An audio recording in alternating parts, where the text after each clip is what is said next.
താമരശ്ശേരി ചുരത്തിൽ multi axle വാഹനങ്ങൾക്ക് ഏർപ്പെടുത്തിയിരുന്ന നിയന്ത്രണവും നീക്കിയിട്ടുണ്ട് എന്നതാണ്. ഒറ്റ വരിയായുള്ള ഗതാഗത നിയന്ത്രണം തുടരും. മണ്ണിടിച്ചിലുണ്ടായ പ്രദേശത്ത് മഴ കുറഞ്ഞ സാഹചര്യത്തിലാണ് നടപടി. ചുരം വ്യൂ പോയിന്റിൽ വിനോദസഞ്ചാരികൾക്ക് ഏർപ്പെടുത്തിയ വിലക്ക് തുടരും. നിഖിൽ പ്രമേഷ് ആണ് കോഴിക്കോട് നിന്ന് വിശദാംശങ്ങളുമായി ചേരുന്നത്. നിഖിലെ, കഴിഞ്ഞ ദിവസങ്ങളിലൊക്കെ വലിയ നിയന്ത്രണം ഉണ്ടായിരുന്നു. മഴ ലേശം കുറഞ്ഞിട്ടുണ്ട്. അപ്പോൾ ഇനി ആ വഴി പോകുന്നവർ എന്തൊക്കെ കാര്യങ്ങൾ ശ്രദ്ധിക്കണം?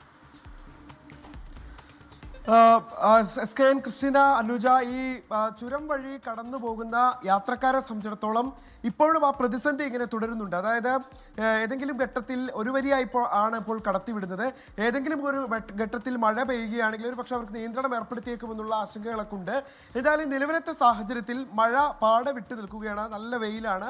അതുകൊണ്ട് തന്നെ ഏറ്റവും ഒടുവിൽ ഉണ്ടായിരുന്ന ഒരു നിയന്ത്രണം കൂടി ഇപ്പോൾ ജില്ലാ ഭരണകൂടം പിൻവലിക്കുകയാണ്. അത് മൾട്ടി ആക്സിൽ വെഹിക്കിളുകൾക്കുള്ള നിയന്ത്രണമായിരുന്നു. അത് കടന്നു പോകരുത് എന്നുള്ള കർശന നിർദ്ദേശം നൽകുകയും ഈ യാത്രികർ ഇതുമായി പോകുന്ന, അതായത് വലിയ ലോഡൊക്കെയായി പോകുന്ന യാത്രികർ വലിയ രീതിയിൽ പ്രതിസന്ധിയിലാകുന്ന സാഹചര്യം ഉണ്ടായിരുന്നു. അല്പസമയം മുൻപ് കൂടി ഈ ഉത്തരവ് ജില്ലാ ഭരണകൂടം പുറത്തിറക്കുന്നതിന് അല്പസമയം മുൻപ് കൂടി എന്നെ വിളിച്ച ഒരു ഡ്രൈവർ അത്തരത്തിലുള്ള അവരുടെ ആശങ്ക പങ്കുവെച്ചതേ ഉള്ളൂ. ഈ പാത അല്ലെങ്കിൽ അവർക്ക് കടന്നു പോകാൻ കഴിയുന്നത് കുറ്റ്യാടി പാത വഴിയൊക്കെയാണ്. അത് വലിയ സാമ്പത്തിക നഷ്ടം അവർക്ക് ഉണ്ടാക്കുമായിരുന്നു. എന്തായാലും നിലവിലത്തെ സാഹചര്യത്തിൽ ഈ മൾട്ടി ആക്സിൽ വാഹനങ്ങൾക്കും ഇതിലൂടെ കടന്നു പോകാം. പക്ഷേ അത് ഒറ്റ വരിയായിട്ടായിരിക്കും. അത് എല്ലാ വാഹനങ്ങളും ഒറ്റ വരിയായിട്ട് തന്നെയാണ് കടത്തിവിടുക. എന്ന് മാത്രമല്ല, നിലവിലത്തെ സാഹചര്യത്തിൽ ഈ ഏതെങ്കിലും വാഹനങ്ങളെ തടയേണ്ടുന്ന സാഹചര്യമില്ല എന്ന് ജില്ലാ കളക്ടർ സ്നേഹിൽ കുമാർ സിംഗ് അറിയിക്കുന്നുണ്ട്. ഒറ്റ വരിയായുള്ള ഗതാഗത നിയന്ത്രണം അത് അങ്ങനെ തന്നെ തുടരുകയും ചെയ്യും. പോലീസിന്റെ നിയന്ത്രണത്തോടെ ഇരുഭാഗത്തു നിന്നും വരുന്ന വാഹനങ്ങൾ കൃത്യമായ സമയം ഇടവിട്ടാണ് ഇപ്പോൾ കടത്തിവിടുന്നത്.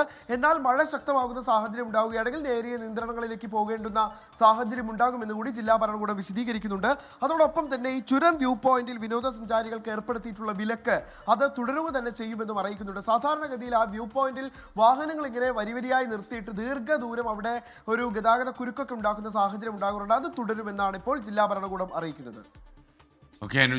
ലോകത്തെവിടെയായാലും ഏത് സമയത്തും 24 വാർത്തകളും ഓഗ്മെന്റഡ് റിയാലിറ്റി പാക്കേജുകളും എക്സ്പ്ലെയിനറുകളും വിശദമായി കാണാൻ ഞങ്ങളുടെ യൂട്യൂബ് ചാനൽ നിങ്ങൾക്ക് സബ്സ്ക്രൈബ് ചെയ്യാം.